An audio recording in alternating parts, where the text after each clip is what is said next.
Hey guys, Jessica Kabasi here. In today's video, I'm going to be answering a very common question that I get, and that is, how do I become a professional photographer? You think the most common question for me is, hey, what's your favorite cereal? What kind of cat do you want? No, it's photography related, which makes sense, and this is a very good question. A lot of people ask me this. More specifically, people ask me, what type of camera should I buy if I'm beginning in photography? And that is a great question because, let's face it, if you're not a professional photographer, you're not going to know what kind of camera to get. There's just so many different cameras to buy. And of course, if you go into Best Buy or any other camera shop and you try to buy a camera, you're probably going to be very overwhelmed and not buy the right thing. So I'm going to list some steps that you can take. First of all, getting the right equipment, and then just becoming a professional photographer. Like, what steps do you take? So I'm here to help you guys. I'm here for you guys. So the first thing that I want to note that is extremely important for all of you students out there, you guys hate homework. Well, guess what? You gotta love it today, okay? You better start loving it. You better start hugging it. Homework is what you're going to be doing for photography from now on. And when I say homework, I mean research. You have to research. You can't just go to a store and buy a camera and then that camera is going to fit your exact need.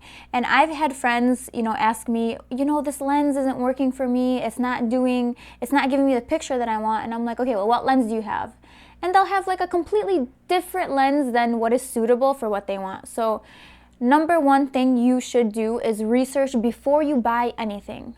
You need to ask yourself this question, okay? Like literally go into the bathroom, lock the door, look into the mirror and ask yourself, what type of photography do I want to do? What do you want to start with? What do you like to do?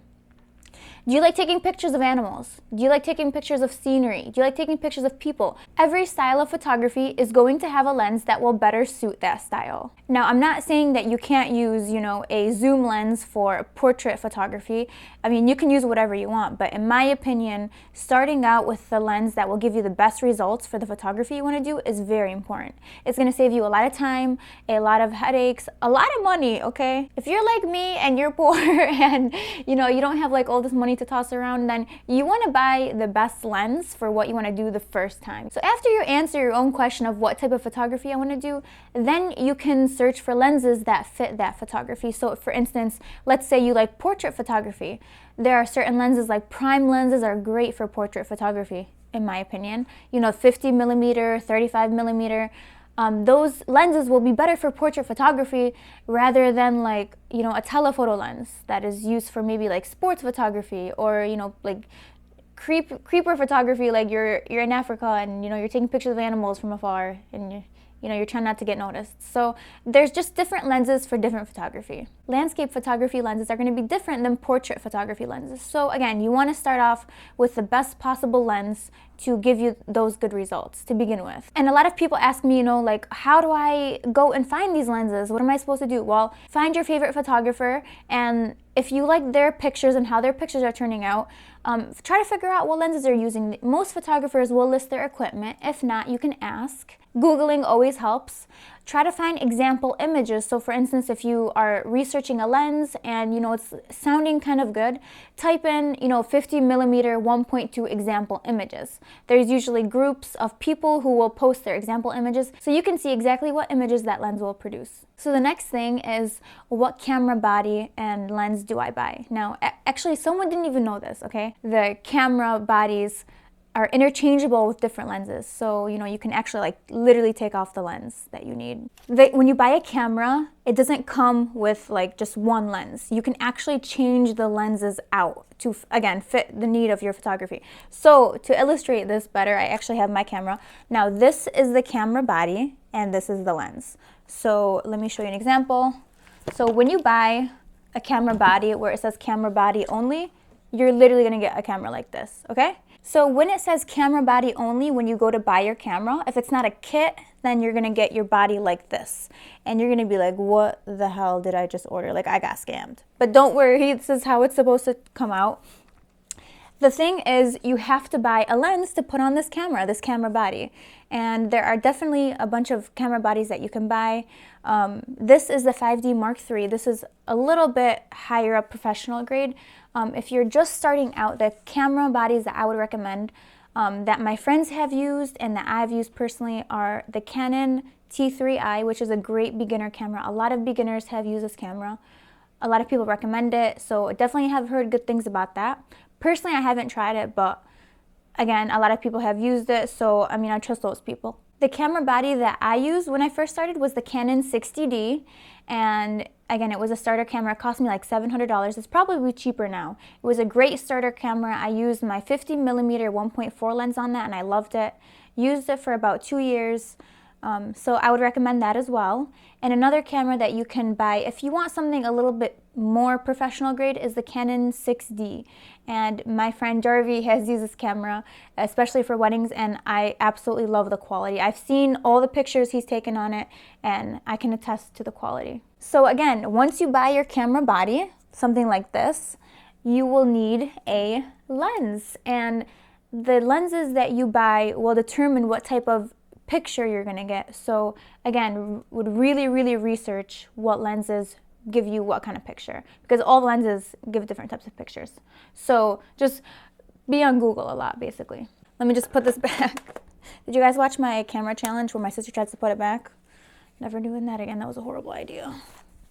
She almost broke my camera. I feel like she was gonna break my camera. Okay, so the next thing you're going to want to do after you buy your camera body and your lens is get an editing program to edit your pictures. And you know, before you start freaking out, it does seem a little bit intimidating to get an editing program such as Photoshop. So what I'd recommend if you are a beginner, you're just starting out, get Lightroom. Lightroom is, you know, the learning curve on Lightroom is it's amazing, and it's easy to learn. The filters are great. It's really nice if you're just starting out. So would definitely recommend Lightroom. And then maybe you can transition into Photoshop. You really have to put the work in to kind of master both editing and shooting. Which leads me to my next point. You have to practice shooting outside as much as you possibly can. And you know, a lot of people tell me, oh, well, I don't have anyone to shoot with. If you can't find a sibling, a friend, bring your mom outside and take pictures of her, okay? Just literally use anyone that you can and just practice. Use different types of light outside. If you see something on the ground like flowers, if there's nice architecture where you live, unlike Michigan, we really are suffering here, you guys. It's really ugly. We have like gas stations and that's it. So if you got that nice landscape, if you're up in Europe and you know you're having fun over there with your mountains, go to a mountain. Just take a picture of some stuff. Just shoot anything. Literally go out and take pictures of anything and just practice as much as you can. It doesn't matter so much what you're taking pictures of rather than, you know, the light that you're using, how you're taking the picture, how you're editing it. Learn to use your camera as best as you can and then upgrade. Another very important tip is to learn to use available light. A lot of people, they first begin, they bust out the flash, they got this, you know, like an elephant with, you know, lights, and they got soft boxes everywhere, they got reflectors, they got this, you're doing too much. You need to step back. You need to learn to use available light.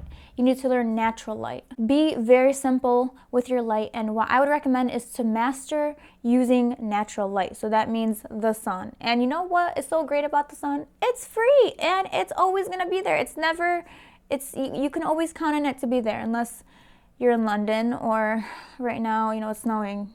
And the other day it was like 70 and now it's snowing over here in Michigan. So, it's, you know, if you live in California, there you go. Move to California, I guess. Natural light is a foundation, and the flashes and the reflectors and the soft boxes are all, you know, add-ons and stuff you can learn later on. But learning to master natural light will help you immensely. Please trust me on this, because that's how I learned. After I learned to use natural light as best I could, my photography improved so much. A thing to remember is don't rely so heavily on flash. You might hate me for this, but you guys are gonna have to read books. So all you people who don't like to read, you will today, okay? Better pick up a book, better go to your library if you still got one. You're gonna need to read some photography books. Get to know the photography community when you first start out. It'll be very helpful in terms of critiques. They can help you with equipment. Some people post pictures of their photo shoots, and if you like their lighting, you can sometimes ask them and they'll, you know, reply back with what types of light they use. And I think it's very helpful, and you get to make some friends. And one of the last things, this is an issue for a lot of people. they try to do too much too soon. You really gotta like calm down. It's like you're a baby and you just came out of the womb and you want to start walking. Like, no, you don't try to do too much too fast. People overwhelm themselves, okay? I know some people who buy a bunch of photography equipment and they're like, what does any of this do?